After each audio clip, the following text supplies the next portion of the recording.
Expresidente Merino, ¿cómo se encuentra usted? Muy buenas noches. ¿Cómo estás, Mercedes Morocho? Primero quiero agradecer la oportunidad de estar en tu programa, saludar a tu público oyente y compartir contigo los últimos acontecimientos delicados que está pasando el país, y creo que es la naturaleza de esta entrevista para poderla compartir.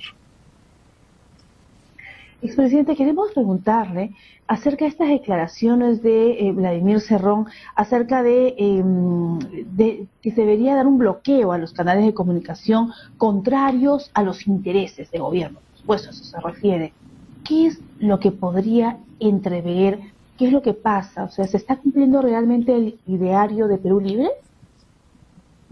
A ver, primero tenemos que pensar que la formación política de Cerrón es una formación política cubana.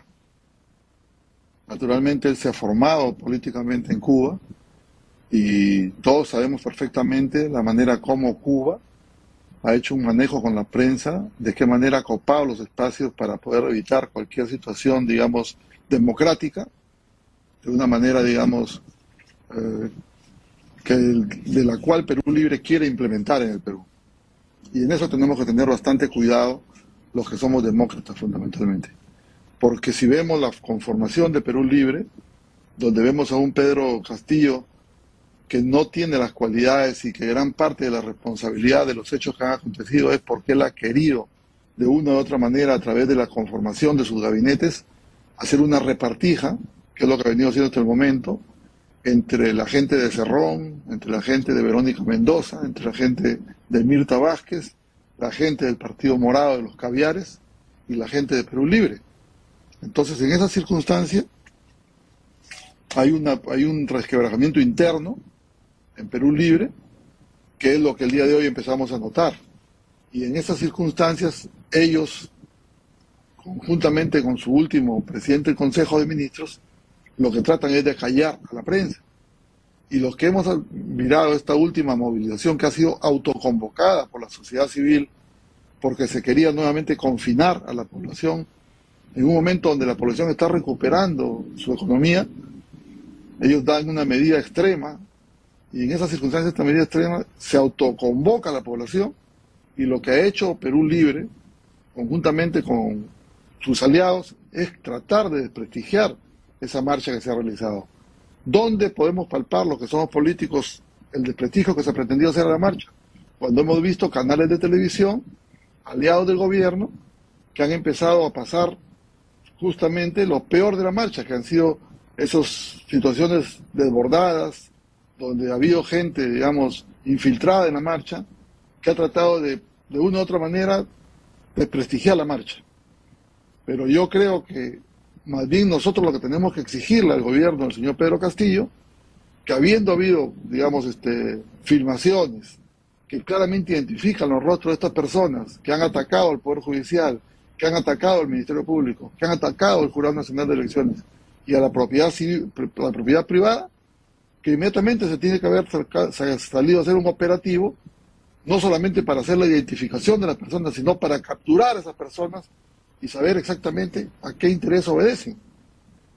Esa intención no la tiene el gobierno. Y los hechos que han venido sucediendo en los últimos días, donde justamente en la jefatura de la policía, en el 12º piso, se incendia, donde hay documentos que son estrictamente en el ámbito, digamos, de las investigaciones más delicadas que tiene el país, no dan una explicación qué es lo que sucedió, por qué se incendió, cuáles han sido las motivaciones. Creo que sobre eso es lo que el día de hoy los demócratas, medios de comunicación como el de ustedes y aquellos que queremos realmente un Perú en mejor condición, tenemos que empezar a difundir, para que veamos en ese contexto, especialmente los jóvenes, cómo se está pretendiendo manejar la política en el Perú. Tenemos y le damos la razón en el aspecto de esta marcha convocada que nació de una manera espontánea de la población, que no de ninguna manera iba a permitir que nos vuelvan pues a encerrar en nuestras casas, sobre todo en esta crisis económica, ¿no? Entonces sale la población y estos delincuentes, si bien lo detalla usted, aquí la policía, el Ministerio Público, que lo vemos esquivo, tiene que encontrar y verificar con geolocalizaciones de los celulares, verificar a quién realizó esa organización delictiva, porque aquí existe una organización criminal. O sea, hay que hablarlo de forma clara. Aquí existe un autor mediato, un autor que ha estado ahí detrás de todo, porque se notaba esa coordinación. ¿Qué partido político, qué intereses, quiénes han estado? O sea, tan fácil como averiguar. O sea, aquí caiga quien caiga, tiene que encontrarse a los responsables. No puede ser posible que destrocen de esa forma todo lo que viene a ser el Poder Judicial, el Ministerio Público, a los ambulantes, expresidente Merino, el que tenía su kiosquito en la esquina, a las afueras del Ministerio Público. ¿Qué culpa tiene el pobre hombre? Le destrozaron la vida, su pequeño negocio, se lo quemaron, y así. Entonces, la falta de respeto a la propiedad pública, la falta de respeto a los mismos que van a manifestar, porque eran familias enteras que salieron a manifestar por un tema constitucional. Bueno, eso es por un lado. Queremos preguntarle, presidente Merino, esta marcha que son infiltrados, ¿se asemeja en algo a la que sucedió en aquella época, ¿no? En lo que pasó con Inti, con Brian? ¿Es lo mismo? ¿Es algo similar? A ver, yo diría que en el contexto en que se presentó, quizás no es igual, pero sí tiene los mismos, digamos, antecedentes de estos hechos que hemos comentado, donde de una manera, digamos, selectiva, el Ministerio Público hace una investigación contra el expresidente Merino, tratando de inculpar al presidente del Consejo de Ministros, al ministro del Interior y al presidente de la República, en una investigación sesgada y selectiva. Cuando digo sesgada y selectiva es porque lo que se ha investigado no es lo que correctamente debió investigarse para encontrar quiénes son los culpables. Y recordemos que la marcha del mes de noviembre contra la presidencia constitucional de Manuel Merino fue una marcha convocada por líderes políticos. Habían cabezas visibles. Estaba el señor Guzmán, estaba la señora Verónica Mendoza, estaba el señor Ollantumala, estaban los propios medios de comunicación vizcarristas, el propio señor Vizcarra, que de una u otra manera había estado direccionando para que estos acontecimientos, estos hechos, que teníamos que reconocer que el señor Vizcarra tenía más del 60% de aprobación. ¿Por qué? Porque tenía asustada a la población en un confinamiento total, porque todos los días nos contaban las personas que se contagiaban, muertos que se votaban. Porque recordemos todos donde los hospitales desbordadamente tiraban los muertos al suelo y estaban amontonados los muertos. Sin embargo, ahora no. La marcha de hoy día es una marcha que obedece a un incremento de la canasta familiar, a un incremento de los productos agrícolas, a un incremento del combustible, y que relativamente el aumento del sueldo mínimo vital no compensa. Y recordemos que el 80% somos informales. Y cuando él manda, en una situación de desesperación, porque ya tenía 4 muertos en Junín, él lo que manda es un confinamiento, prácticamente a encerrar a la gente en Lima, a decir de que el Servicio de Inteligencia había detectado que de los cerros, de los conos, iba a bajar gente a asaltar Lima. Entonces, está el Servicio de Inteligencia de la Policía. ¿Dónde está la contención que debe tener, que tiene que tener todo el respaldo del Ejecutivo para que pueda actuar? Si el Servicio de Inteligencia tendría que desbaratar eso. Y desbaratar eso no es un tema del otro mundo. Es tomar las acciones para poder inmediatamente hacer control en las propias Panamericanas, en los propios ómnibus, los buses en los que se traslada la gente, documentación. Y esto te hace a esa gente, digamos, que está especializada en esto, que se asusten y no bajen. Por eso debe hacerse, pero no ir a encerrar a la población que viene día a día tratando de sobrevivir, que gana para el día, el 80% de esas familias, que son las que se han autoconvocado, son las que han salido con sus hijos, porque tú ves la marcha que venía pasándose, por ejemplo, la gente que bajaba de La Molina, la gente que venía de San Miguel, la gente que venía por la avenida Arequipa, por la avenida Brasil, por la avenida Arequipa, iban con sus hijos. Ese día yo salí justamente a cubrir el tema periodístico. Entonces, esa es la diferencia de la Y no era marcha. como están Y diciendo, lo que sí, expresidente Merino, claro, no es como están diciendo, perdón que lo interrumpan, de que había sido organizada, no, porque yo he visto a mucha gente, he recorrido varios distritos ese día en labor periodística, dicho sea de paso, entonces yo he visto cómo se concentraban en diferentes parques, en el Olivar, y la gente se nota cuando está organizada por algún partido político y se nota también cuando es algo natural. Y claro, no digo que no, así es. seguramente algunos partidos han convocado, pero otras la gente iba caminando. Y es más, me miraban y me paraban al carro porque veían mi auto y pensarían pues que yo de repente estaba haciendo algún tipo de movilidad, ¿no? No había puesto el cartel de prensa, pero en fin, ¿no? Entonces tú te das cuenta que eran personas que estaban saliendo con sus polos de la selección, bueno, en fin. Entonces, Claro, el que quería tema tener es una que como identificación siempre como peruanos. Claro, y el tema es, como siempre, que se convoca una marcha haciendo haciendo efectivo su derecho constitucional a poder protestar, y siempre existen los sinvergüenzas que se aprovechan y los delincuentes, como hemos visto desde público conocimiento, porque esa gente que ha estado con palos y con piedras y que queman los kioscos de la gente más humilde, del señor que vende golosinas, el señor que vende periódicos, del canillita, ¿qué culpa tienen ellos si lo repetimos cada noche? O sea, estos son unos miserables. Y más miserables son los que han pagado, porque los delincuentes son pagados. Exacto. Esa gente no va gratis. Así es.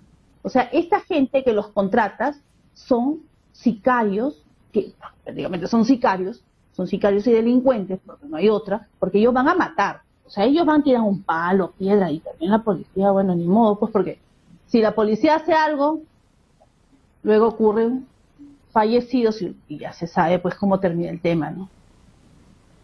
Así es, Mercedes. Yo Después creo que terminan siendo marcha angelitos algunos.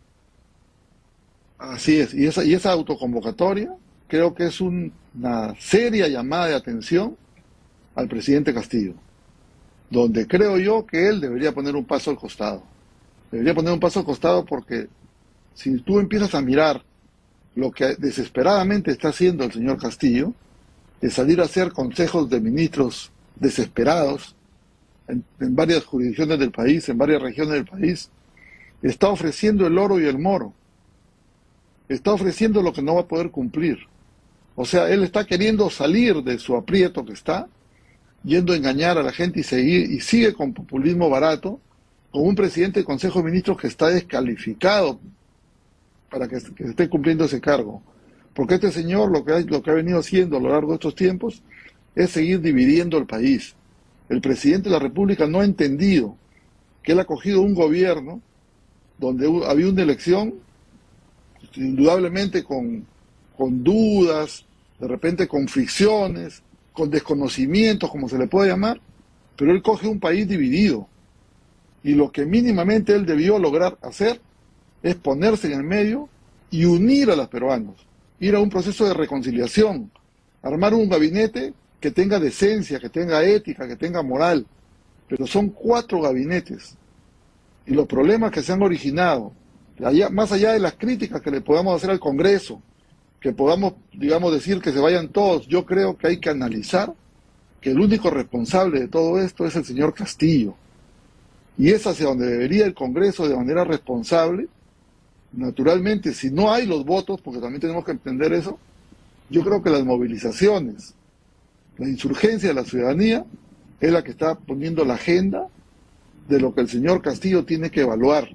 Si realmente quiere al Perú, él debe poner un paso al costado, porque lo que ha originado, lo que estamos viviendo el día de hoy, la desconfianza generalizada de la población, la manera como de manera acelerada ha perdido, digamos, a sus electores en las zonas donde tuvo la mayor votación, es por única y exclusiva responsabilidad de él mismo. 4 gabinetes que han tenido filoterrorista, que han tenido maltratadores de las mujeres, que ha tenido personas antimineras, como la señora Vázquez Chuquilín, que su mérito fue ser presidente del Congreso en un golpe de Estado civil que se dio a un gobierno que tocó asumir la presidencia del Congreso de manera constitucional, y que las minorías se impusieron ante las mayorías, y que de una manera articulada fueron los grandes responsables de que no se hayan elegido los miembros del Tribunal Constitucional. Fueron los grandes responsables de que no se haya permitido que hayamos tenido, digamos, la capacidad, los peruanos, de haber tenido un nuevo Tribunal Constitucional y de haber logrado que este Jurado Nacional de Elecciones, que hoy día todos nos hemos olvidado, que creo que no tiene la capacidad, la decencia, la ética y la moral de mantenerse, porque si bien ha sido cuestionado el proceso electoral último, yo creo que ellos han debido poner un paso al costado y han debido designar un nuevo Jurado Nacional de Elecciones, un nuevo jefe de la OMPE, para poder garantizar las elecciones que tenemos en noviembre, que son para los gobiernos regionales y para los gobiernos locales. Pero hoy, lamentablemente, nos hemos olvidado de eso. El control político del Congreso lo ha desviado a hacer procesos de vacancia, que lo que está haciendo es ir a una fricción entre Ejecutivo y Legislativo y empezar a delegitimar al propio Parlamento, y la gente ya no está pidiendo solo que se vaya Castillo, sino ahora dice que se vayan todos. Y eso creo que sí es peligroso, porque el proceso de transición que debe llevarse es un proceso ordenado. Pero para esto, si no hubieran los votos para la vacancia, la decencia, la ética y la moral del señor Castillo debería poner un paso al costado junto con Dina Boluarte, porque yo creo que los dos están descalificados para seguir conduciendo el país. Según el detalle que nos dice, nos queda claro lo que quizás una gran parte de la población dice, que Pedro Castillo pues presente su renuncia, pero al parecer pues no lo va a hacer, ¿no? Así están las cosas.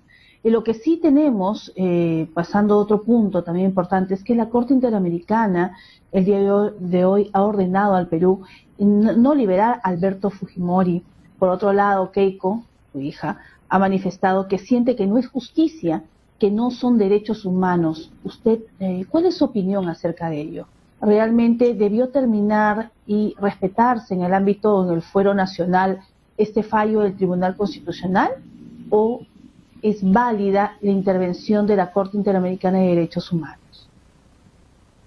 Yo creo que la Corte Interamericana de Derechos Humanos está plagada de gente muy ligada ya no a la defensa de los derechos humanos, sino a la defensa de los derechos de los terroristas o de los izquierdistas radicales. ¿Por qué? Por un tema muy simple.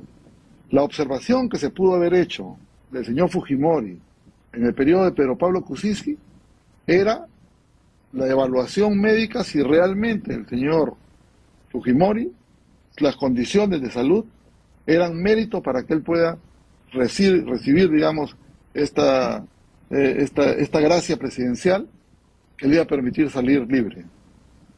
Y no lo que en su momento la propia Corte Interamericana de Derechos Humanos le dijo al Tribunal Constitucional, quien debe pronunciarse sobre este fallo, que no era sobre la manera como se dio el indulto, sino era por la manera como el Poder Judicial se antepuso a una gracia presidencial que era derecho del presidente de la República. Entonces la evaluación que se hacía era sobre el tema jurídico, sobre la forma. Y sobre la forma, el Tribunal Constitucional lo que ha hecho es actuar sobre la forma. El tribunal no es el que está liberando a Fujimori. Lo que el tribunal ha dicho, la manera como a través de un habeas corpus anular un indulto presidencial, que es facultad del presidente de la República, no es el procedimiento. El Poder Judicial ha tomado injerencia donde no le corresponde. En consecuencia, hágase valer este indulto presidencial, que es la facultad del presidente de la República. Pero naturalmente en un gobierno que tiene un claro sesgo, digamos, anti-Fujimori, que es parte de la división que tenemos del país, lo que ellos han hecho de manera rápida es movilizarse ante la Corte Interamericana de Derechos Humanos para pedir que no se permita la liberación de Fujimori. Y la Corte se ha pronunciado como en ninguna oportunidad, porque recordemos que se han dado liberación de terroristas, donde ha habido comprobada acción de muertes de peruanos, y a estas personas se les ha indultado, y de eso nunca se ha pronunciado la Corte Interamericana de Derechos Humanos. Hoy se pronuncia sobre un hecho donde hay militares presos, porque recordemos, el Grupo Colina hoy día se está pronunciando sobre la Cantuta y Barrios Altos, donde esos procesos están todavía encaminados, todavía no están culminados. Sin embargo, ya es un tema de responsabilidad del Ejecutivo, del Presidente de la República, que por la forma que tienen ellos, estoy seguro que la van a acatar. Entonces, consecuentemente, más allá del dolor que pueda sentir la familia de Fujimori, creo yo que ellos simplemente lo que van a tener que hacer es someterse a esta, digamos, división de peruanos entre peruanos, que lo que podría culminar es que el señor Fujimori termine su vida muriendo en la cárcel.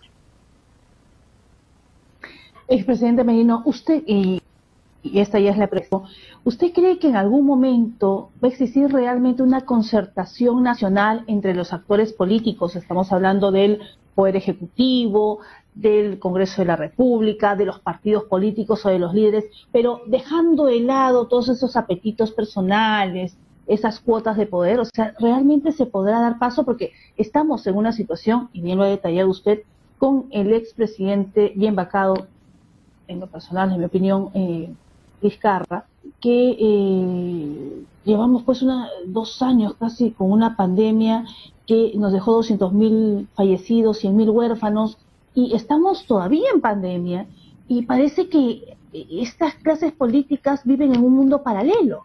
Pareciera que no se dan cuenta que Perú ha sido uno de los países más golpeados por la pandemia. No existe la empatía, no existe el darse cuenta que el poder es efímero y que uno debería estar para servir y no para servirse, y no entienden que la gente ya está cansada y ya hasta apaga el televisor porque ya los tienen hartos. Si salen a marchar porque ya en fin ya los han golpeado económicamente más y querían ya al más pobre darle más. Ya más pobre ya termina siendo más pobre, y el de la clase media termina siendo ya está combinando con la pobreza. Y bueno, como sea, lo saca su dinero al extranjero y se va. Entonces, ¿algún momento habrá concertación, expresidente Manuel Merino? ¿Usted cree que se puedan dar? ¿Qué más que una pandemia? Porque yo no lo entiendo. Pandemia, no sé qué podría ocurrir, un cataclismo, un terremoto acá en el Perú. ¿Qué es lo que debería suceder? Mira, Mercedes, comparto plenamente contigo que se vienen días muy difíciles para todos los peruanos, muy, muy difíciles. Más allá de lo que pueda suceder en la renuncia del señor Castillo o en la vacancia, porque estoy seguro que también que los propios grupos políticos, tanto de Perú Libre como los demás grupos políticos, están evaluando que esta situación ya es incontenible y que de seguir ellos queriéndola sostener, se van los dos. En este momento, ellos tienen muy claro el aspecto de que, saliendo el presidente y saliendo la señora Dina Boluarte, quien asuma la presidencia de la República de manera temporal, va a ser solo para hacer la convocatoria a elecciones presidenciales, salvo que el propio Congreso de la República decida autodisolverse y convocar a elecciones no solo presidenciales, sino también parlamentarias.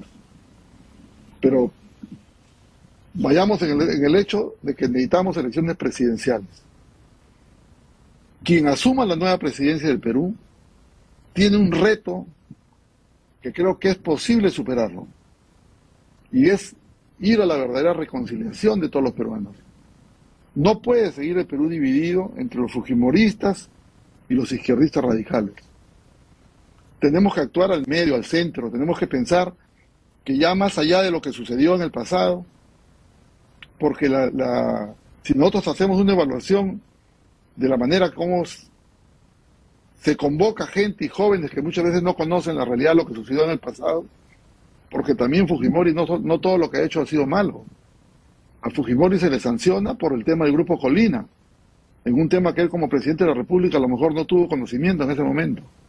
Pero también Fujimori fue, de una u otra manera, un personaje que enfrentó al terrorismo y que pacificó el país, y que tenemos una constitución que el direccionamiento que tiene Perú Libre es nueva constitución, pero en realidad que ha hecho crecer económicamente el país. Una constitución que si necesita algunas reformas, se pueden dar sin buscar una nueva constitución, sino en algunas reformas de algunos artículos de la constitución política. Pero esos momentos difíciles, si no ponemos una persona contemple, una persona que tenga decencia, que tenga ética, que tenga moral, que haga realmente un cambio estructural en el Ministerio Público, en el Poder Judicial, en los propios funcionarios, que tienen que ser de primer nivel, porque no se trata de tener gente de allegados míos así no tengan la capacidad, porque este gobierno es lo que ha hecho.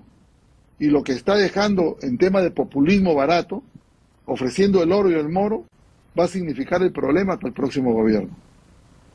Porque no lo va a poder cumplir él, y el gobierno que venga tampoco lo va a poder cumplir, pero mínimamente tiene que tener, digamos, acciones que te permitan generar la confianza de que estamos en el camino correcto para que el Perú pueda salir adelante, para que las oportunidades de los peruanos no las sigamos perdiendo, para que podamos realmente recuperar la economía, para que recuperemos los puestos de trabajo, para que la agricultura se pueda asociar entre los pequeños agricultores y podamos sacar adelante de manera, digamos, económicamente rentable, para que los pescadores también trabajen de una manera articulada. Igualmente tengamos una reforma de modernización del transporte pesado y el transporte urbano, que creo que el Perú sí está en condiciones de poder lograr eso, pero con una decisión de que no tengamos nuevamente 25 candidatos. O sea, tenemos que ceder espacios para poder ir con 3, 4, 5 candidatos, y de eso escogemos lo mejor, y para que la ciudadanía, por lo mismo que hemos vivido, tiene que entender que no es solamente la responsabilidad del ciudadano ir a votar, sino saber votar, saber escoger por quién votamos, que la participación de los jóvenes no sea para que sean manejados o sean direccionados, sino para que ellos también hagan un acto de decisión y de conciencia, que ellos como jóvenes profesionales tienen que ser los que van a liderar el presente y el futuro, y que en ese marco es donde tenemos que llevar a nuestro país. Yo creo que el Perú sí tiene condiciones, pero todo va a depender primero del espacio de tiempo que podamos sacar a este señor, conjuntamente con la señora Baluarte, porque la señora Baluarte ha ingresado conjuntamente con Perú Libre de manera irregular, como entró a participar en la contienda el señor Vizcarra de manera irregular, como ha estado de manera irregular el Partido Morado, porque ya había asumido la presidencia el señor Sagasti. Sin embargo, el Jurado Nacional de Elecciones no se pronunció sobre si tenía válida la plancha presidencial, hasta después de haberla aprobado, recién le aprobaron su renuncia a la plancha presidencial. Entonces, en esas circunstancias, sí creo yo que quien asuma la presidencia transitoriamente, lo primero que tiene que buscar es estos órganos tutelares, que son los electorales, poderlos modificar, poder poner gente nueva en el espacio, digamos, que sea decente, honesta, que realmente genere la confianza de que va a haber un buen proceso electoral, porque si vamos a un proceso electoral con esta misma gente, vamos a tener los mismos defectos. De dudas sobre si el que ganó fue el que debió haber ganado, o si hubieron malos manejos que permitieron que personas con determinados acercamientos a determinados grupos políticos que se han infiltrado en el Perú desde hace muchos años, que son los caviares, y son los que el día de hoy, cuando el barco se hunde, son los que salen en primer lugar, como la señora Verónica Mendoza, que ya le dio la espalda al señor Castillo, como el propio Partido Morado, que ya le dio la espalda al señor Castillo, y hoy día solamente está el señor Castillo con el señor Cerrón, tratando de mantenerse. Entonces, en esas circunstancias, sí creo que el Perú tiene la posibilidad, pero eso también va a depender de nosotros mismos los peruanos y de los medios de comunicación que nos ayuden a hacer la difusión de manera decente, honrada y transparente.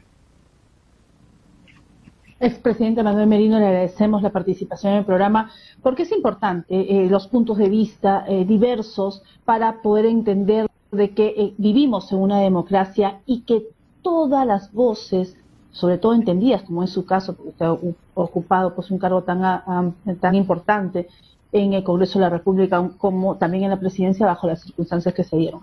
Le agradecemos la participación, lo convocamos para una próxima oportunidad para ver esos temas de coyuntura política. Muy buenas noches. Gracias, Mercedes, un abrazo también, y yo creo que no perdamos la fe los peruanos. El Perú puede salir adelante y todo dependerá del esfuerzo que pongamos cada uno de nosotros. Un abrazo, adelante. Sí podemos. Igualmente. Muy buenas noches.